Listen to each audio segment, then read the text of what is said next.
Alright guys, this is Ryan.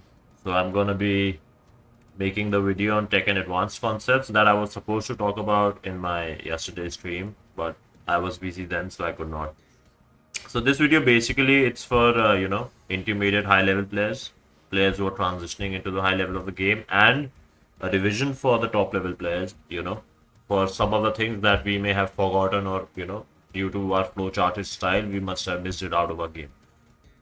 So the things I'm going to talk about, they might not directly be implemented into your game, but it is still, a good information for you to know if you're just a Tekken player in general. And I'm pretty sure that some part of it may apply to your character's playstyle.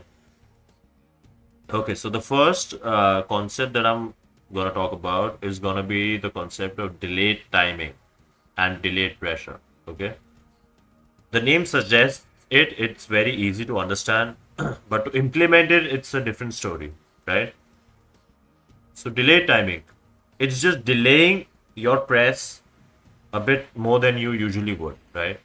So, let's say if we have Steve here. So, Steve and Brian are both counter hit characters, okay? They depend on counter hits to give you good reward, and their counter hit game is pretty safe.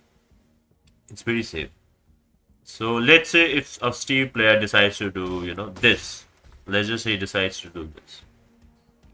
Into back one, right? Wait, I did not go into peekaboo. Yeah, okay. So now this can be stepped, right? This can be stepped. Or no? Yeah, okay, so this cannot be stepped. This can be done, yeah. It cannot be stepped at -1, but it can be stepped at -2, 3, I guess. I would say. 1 second.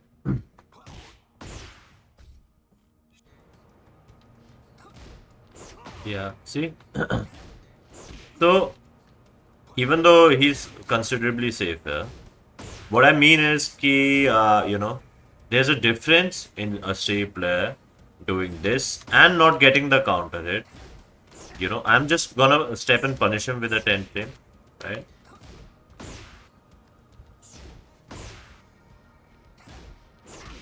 Right. So Steve's goal here is not to poke me out, it's to get counter hits, usually for big damage, right?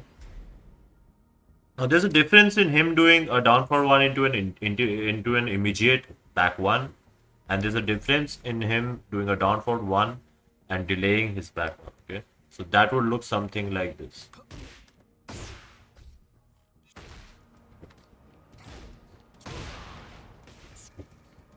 Do you guys get the thing? I'm still doing the same thing that I was doing that was working before, but it's not working now.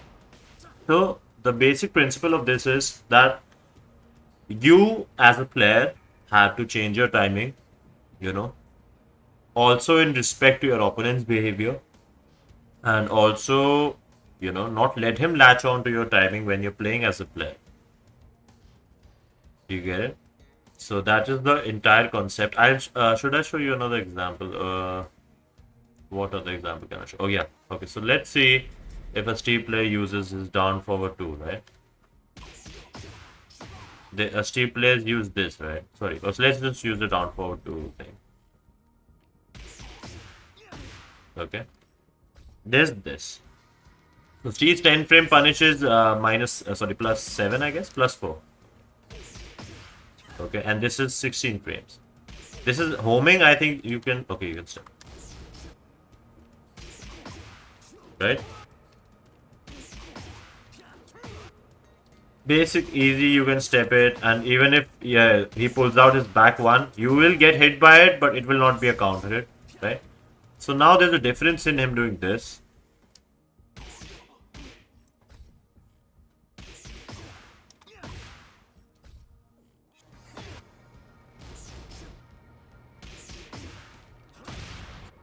And doing this.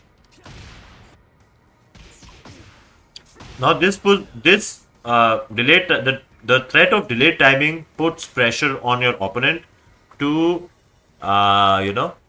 to change up his timing, which makes him think more. So the whole purpose of Tekken is to make your opponent think more and not get comfortable. Right? If he gets comfortable, his performance will relatively increase. So you need to put him under pressure by not pressing as much, but by the threat of timing, right? By the threat of not being predictable, right? Now, the second thing that I want to talk about is completely opposite of it. It is immediate timing.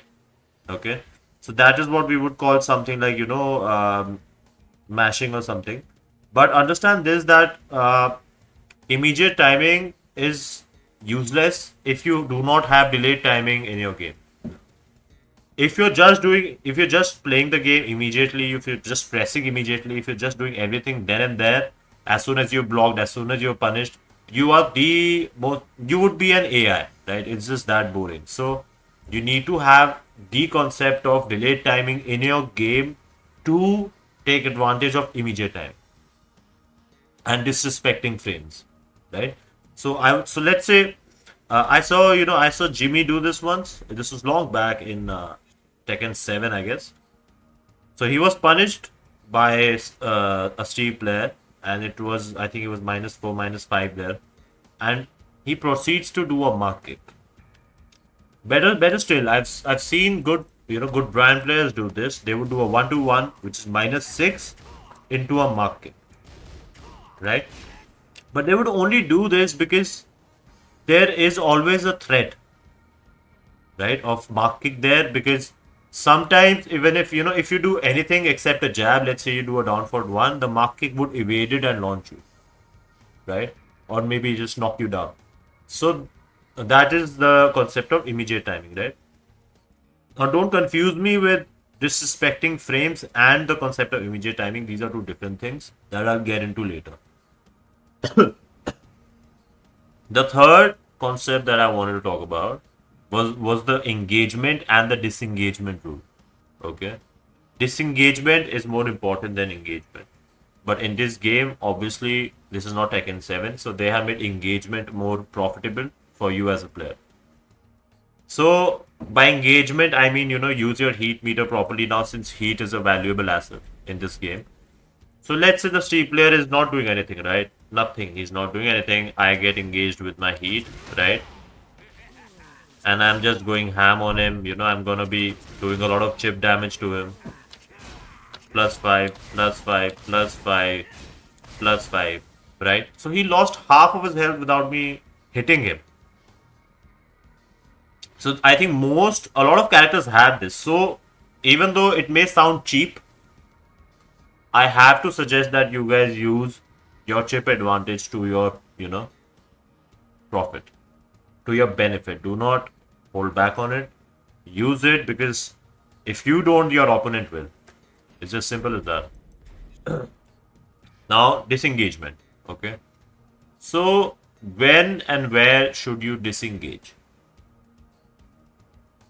There is no written rule on as to where you should disengage your opponent and where you should respect them. So, let's say sometimes what I would do is I would, I would punish someone with a 1-4 and I would disengage.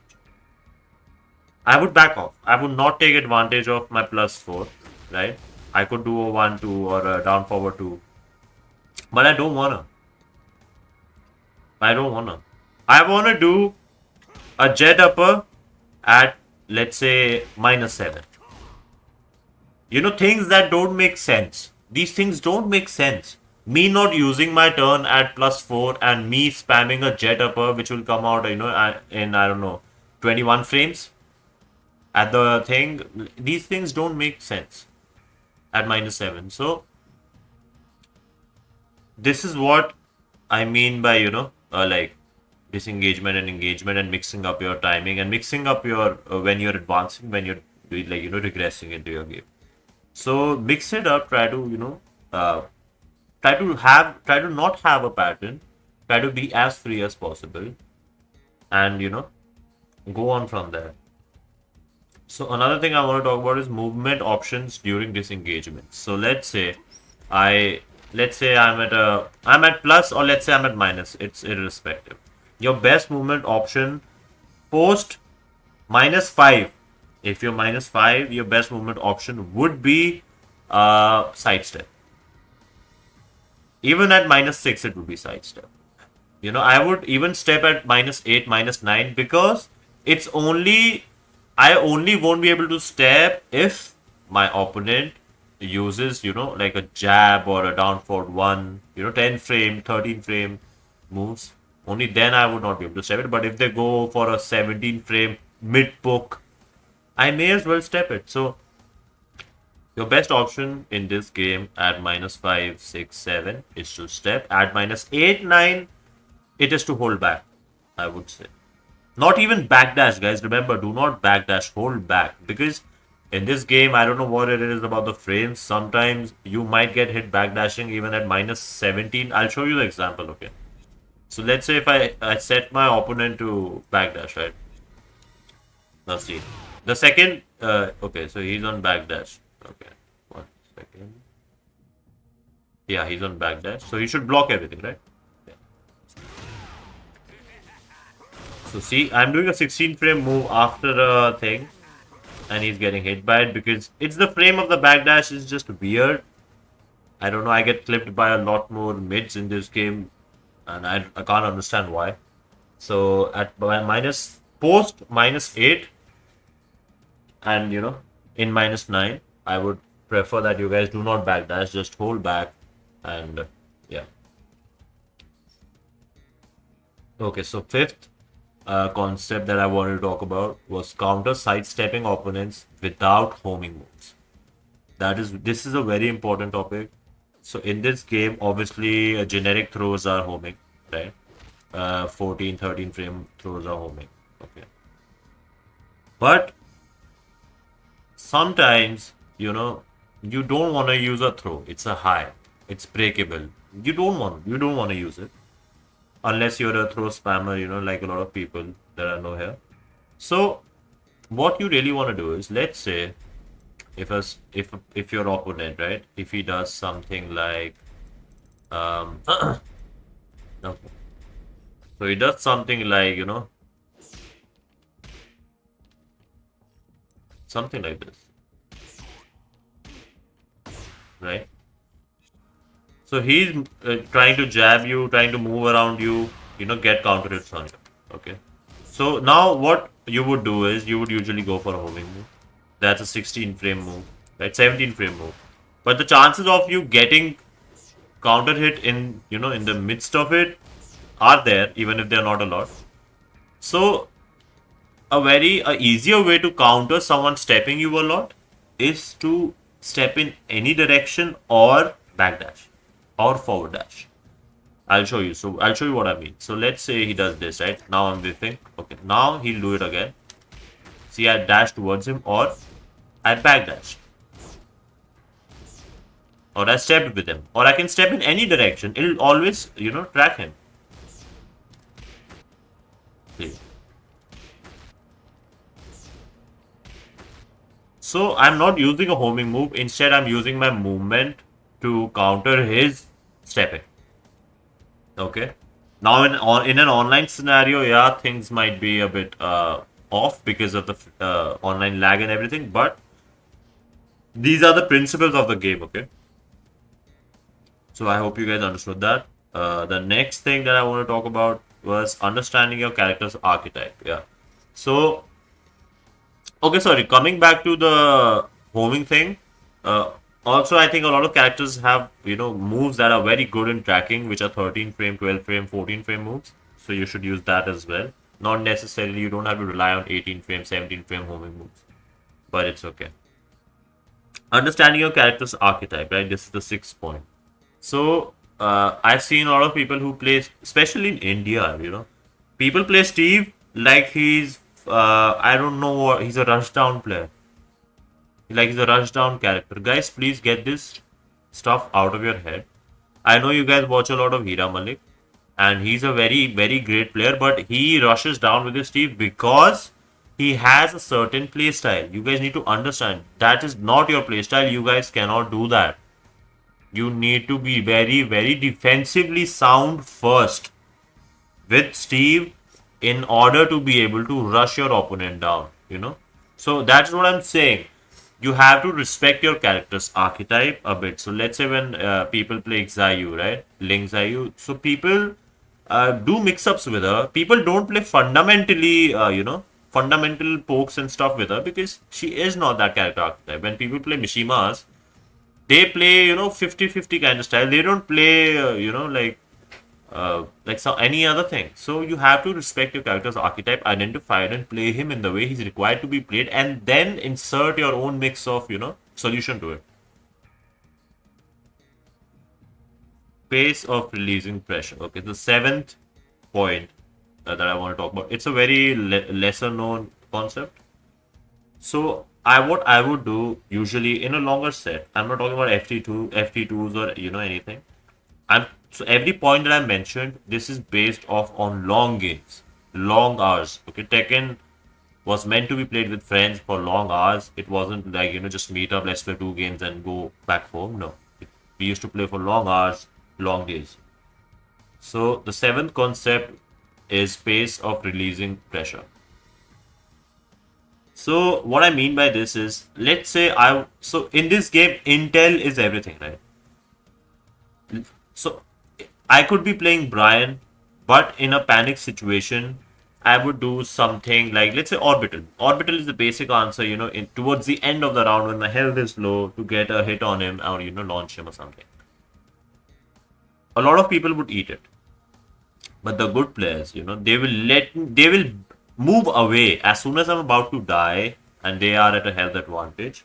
They will usually step away and see what my options are when I'm about to die, because that is when I will be at my most panicky. Right? That is when the cat begins to, scratch at the tree. So I will be at my most panicky situation there, and I will be ready to press anything and whatever it takes to hit you when you come near me. So understand that. Try to gather more intel from your opponents. Try to gather more information about the moves that they like to use when they're, in a cornered situation. Like Steve players would randomly do a back one, irrespective of if they're minus 13 or not. So understand that. Eighth and final point, and this is especially for my Indian audience, is all my friends here. Key learning from your losses is very, very important, and this is the most boring part. Okay, this is the most boring part of Tekken. But any Indian player that is good that you will see ever, any player, Lavneet, Tejan, anyone, when you lose a match, you have to enter your practice mode. And I'm not talking about the shitty ass feature that a Tekken 8 has given you to go understand that specific situation. No, the next time will not be the specific situation. You're not gonna be in the same situation every match. Understand that. You have to enter the practice mode and you have to understand why I was hit by that, what was I doing that, what was working, what was not working. You have to analyze your loss and also your wins. How did you win? What worked against that person? What worked against that character at what range?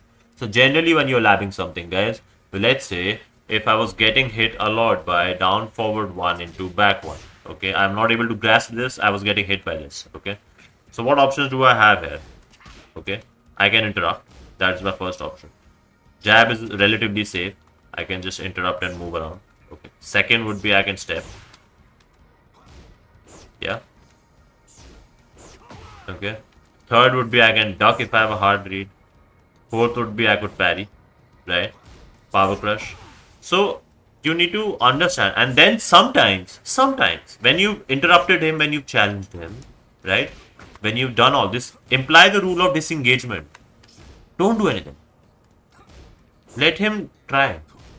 Wait for your opening, Stuff like that. So these are the couple of concepts that I want to talk about. A lot of people were asking me about these things on stream, so I thought I'll make a video and put it up. And if you guys understood anything, good for you. And I hope everyone in India, people playing Tekken, especially now, there are a lot of new players playing.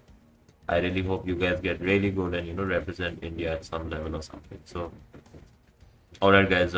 Thanks for watching. and I'll be seeing you guys around. Thank you.